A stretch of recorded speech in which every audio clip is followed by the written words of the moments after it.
short for a stormtrooper? Huh?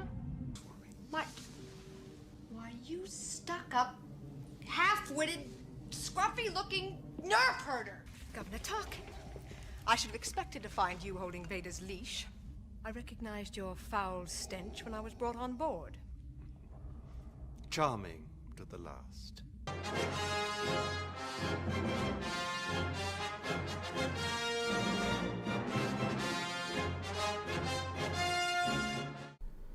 Hey everyone, welcome to Area 616. Well everyone, 2016 is almost over, finally. It's been a rather strange year for just about everyone, I'd say, so I'm hoping 2017 will be better.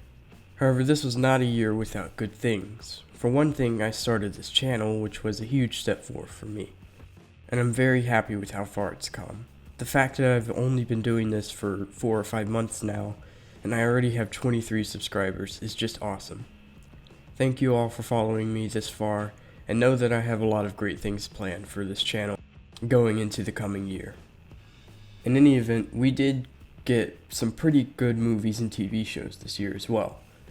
Now, I originally planned to do a top 10 for this, but to be honest, I actually haven't seen enough movies to make a top 10.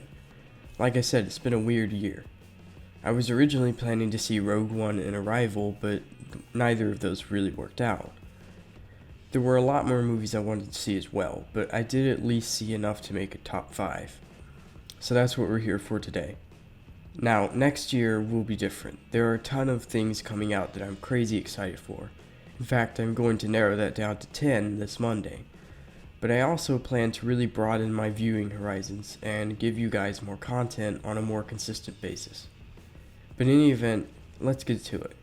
Here are the 5 best movies and TV shows of 2016 in my opinion. I'll put all of my reviews in the description. 5. Doctor Strange.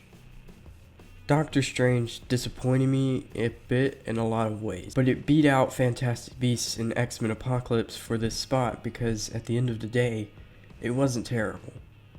The effects were, as expected, incredible. Benedict Cumberbatch did a good job playing him, and overall it wasn't a bad movie, but it does have some pretty glaring flaws, and there are some problems that it could have fixed, but chose not to for whatever reason. 4. Daredevil Season 2.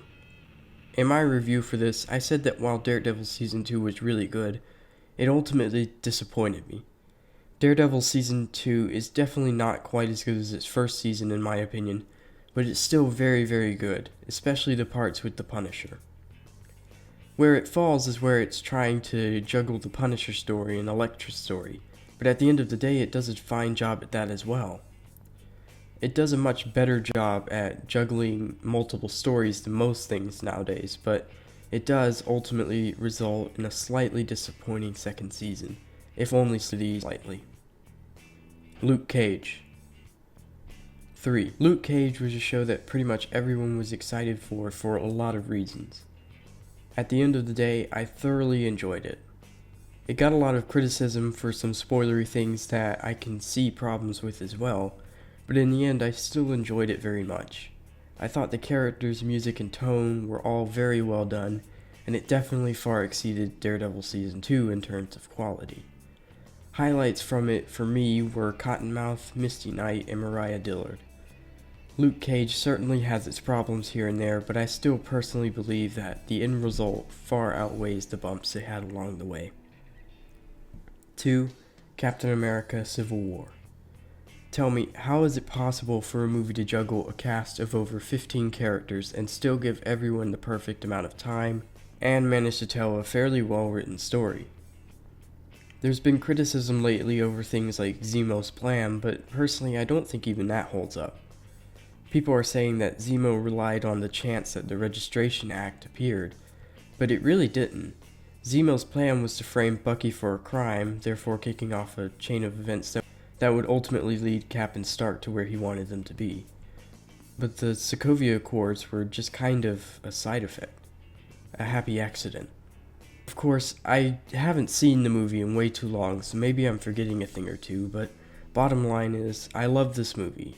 It blows my mind how it manages to be both the best Avengers, Iron Man and Captain America movie, and while, yes, it isn't perfect, I still think it's a great movie.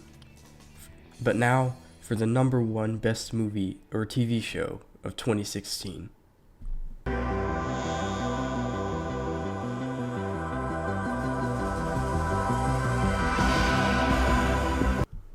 One, Stranger Things. I've given my fair share of praise to Stranger Things on my channel, but it truly deserves every bit of praise it gets. I just love this show. I think a big reason I liked it so much is because I had no clue what I was getting myself into. I didn't know a single thing about it. I hadn't even seen the trailer. There's only two real reasons I even watched it. One, everybody was talking about it, and two, I thought the poster looked cool. Yes, basically the only reason I watched Stranger Things was because I liked the poster. But I'm really glad I did. The characters, story, and music are all just extremely well done. And honestly, I'm having a hard time finding any criticisms for it. The CGI isn't quite blockbuster level in some scenes, maybe. It really is very hard for me to find anything negative to say about it. So if you haven't seen this, I just don't know what else to say then. Just watch it.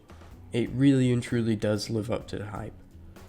It also meant a lot for me because it really inspired me creatively. I love Marvel, but for a good while now, that's been almost all I've been seeing. Buried deep within my awful channel description, I mentioned that I'm looking to become a filmmaker. But of course, I haven't really done anything on this channel to live up to that. Well, Stranger Things changed that. It inspired me to see something new and fresh, and I currently have about 4 things I want to make. But whether I actually can is another story altogether. Bottom line is, Stranger Things is great, and I've got a lot of cool stuff planned. But just to give you guys a quick run through, website, social media, monthly video essays, gaming, and short films. But until then, thank you so much for watching, and let me know what you guys' favorite movies and TV shows were this year. Thanks again for watching, and I'll see you guys again in 2017.